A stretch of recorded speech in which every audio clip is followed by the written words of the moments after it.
e a descendência dela. E o descendente dela vai te esmagar a cabeça. Você vai ferir no calcanhar, mas ele vai te esmagar a cabeça. Aí está sintetizada toda a história da Bíblia. Você vê o rio de Deus, que é o rio do Espírito, e também o rio do mundo. O mundo também é uma corrente do mundo que leva para a Geena, o lago de fogo, e o rio de Deus leva para a vida. Então, ao longo de toda a história, tem acontecido essas duas cavalgatas, a linha de Deus e a linha do inimigo. O inimigo sempre lutando contra Deus, com inveja, com ódio, como Caim contra Abel. Essa é a história. E agora o anjo entrega aquele livro para João, e João tem que comer e tem que voltar para profetizar. Mas Apocalipse é a profecia final que conclui tudo. A parte antes do verso 7 do capítulo 10 já mostrou aquele livro aberto. Mas depois do verso 7 é comido por João para profetizar de novo. Mas fala de quê? Da mesma coisa uma outra vez. Já na sétima trombeta o mistério é consumado. E vemos que essa consumação vai até o reino pelos séculos dos séculos, incluindo a ira das nações e a ira de Deus e o tribunal de Cristo e o juízo. Tudo isso já lemos aqui. Mas agora João tem que pegar aquele livrinho e profetizar de novo. E de onde começa? Vai outra vez para o início. Começa com a primeira profecia. E começa a falar outra vez da mulher, e do filho varão, e do dragão. E como o dragão quer comer o menino quando nasce, mas Deus guarda e cuida ele. E aquilo que começou lá é consumado acá. O que começou em Gênesis, se desenvolveu em toda parte, foi de novo introduzido em Apocalipse, mas tem que ser consumado. Todos os motivos de profecia que tiveram início antes desse livrinho comido, tem que ser concluídos depois que o livro é comido. Então, se alguma coisa foi plantada, então aqui tem que ser a seara, a vendimia. Se lá se falou de uma nova Jerusalém, como por exemplo quando você lê a Filadélfia, a mensagem, aí fala da cidade de Deus, do nome da cidade de Deus. Mas qual é essa cidade de Deus que já toda a Bíblia vinha falando, que os patriarcas percorriam naquela terra buscando aquela cidade cujo construtor e fazedor era Deus? Já desde Gênesis, Abraão, Isaac e Jacó estavam buscando essa cidade. E diz em Hebreus que eles buscavam nessa cidade.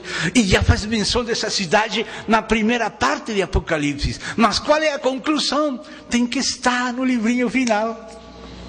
Vê? Lá se falou de outro princípio, pode ser de aquelas plantas que se semeia, trigo, joios em um inimigo. Então vem uma colheita, tem uma culminação. Então, a segunda parte de Apocalipse, desde o capítulo 12 até o capítulo 22, é o que saiu de João depois que comeu o livrinho, do mesmo jeito que Ezequiel. Então, se você quer saber o que estava nesse livrinho aberto, você vai e lê Apocalipse 12 até 22, porque isso foi o que ele profetizou depois que comeu. Ele foi dito, tem que comer para profetizar de novo, porque ele já tinha profetizado até a consumação. O livro tinha 7 selos, o sétimo selo tinha 7 trombetas, a sétima trombeta ia consumar, parece que vai acabar. Mas esse é somente como se fosse a primeira frase do paralelismo. Agora vem a consumação, a segunda frase do paralelismo. Agora vem a consumação com o livrinho. Então esse livrinho é onde está a verdadeira consumação. Porque a consumação já se falou até aqui, mas as últimas palavras, o que fecha a profecia, acabou tudo. Esta é a palavra final de Deus, esta é a conclusão. Onde que aparece? No livrinho. E esse livrinho é a segunda parte de Apocalipse. Se você compreende isto, que Apocalipse tem uma primeira parte e uma segunda parte onde se profetiza de novo acerca de tribos, povos, línguas, nações, então você não vai colocar cronologicamente uma coisa como se fosse depois da outra.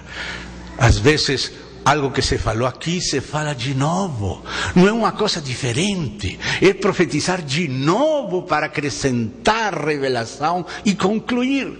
Por exemplo, você vai no livro de Daniel. No livro de Daniel, Deus colocou uma preocupação no coração de Nabucodonosor.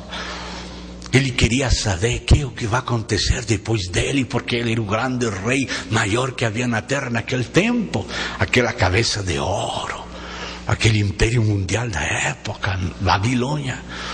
Então, conforme aquela preocupação, Deus revelou a ele num sono. Num sonho. Desculpa que em espanhol não temos essa diferença entre sono e sonho. Num sonho. E Deus depois mostrou de novo para Daniel aquele sonho com sua interpretação. Então Daniel contou que era o que ele tinha sonhado, que tinha esquecido. Isso ninguém podia saber, senão somente Deus, mas Deus revelou para Daniel e acrescentou a interpretação. Então aí vê uma didática de Deus mostrando a história desde Nabucodonosor até o reino final, até o reino do Santo, do Altíssimo, que não será entregado a outro povo, sino que vai permanecer para sempre. Mas depois vem Daniel e em outro sonho recebe a mesma revelação com outras palavras, com outras figuras, mas falando da mesma coisa. Não é que o sonho de Nabucodonosor fala de um assunto e a visão de Daniel 7 que fala daquela primeira besta como leão, com 2 asas, e aquela outra como osso, com outra, com uma costado mais alto que o outro, e aquele outro do leopardo com 4 asas, e aquela quarta besta com 10 chifres, e um chifre pequeno que se engrandecia e falava grandes coisas. Essa outra profecia não está falando de outros acontecimentos, sino das mesmas coisas que falou Daniel 2 no sonho de Nabucodonosor, visto e interpretado por Daniel. Das mesmas coisas fala também no capítulo 7 de Daniel, com aquelas bestas. Aquele leão com asas se corresponde com a cabeça de ouro. Aquele osso se corresponde com os braços e peitos de prata. Aquele leopardo se corresponde com o ventre e os muslos da besta de bronze do sonho de Nabucodonosor. Aquela besta com 10 chifres se corresponde com as 2 pernas e os pés com 10 dedos da estátua. Não está falando uma outra coisa. Está falando da mesma coisa de novo, acrescentando detalhes e completando. Se dá conta? Se você pega como o sonho de Nabucodonosor como relativo a uma parte da história e a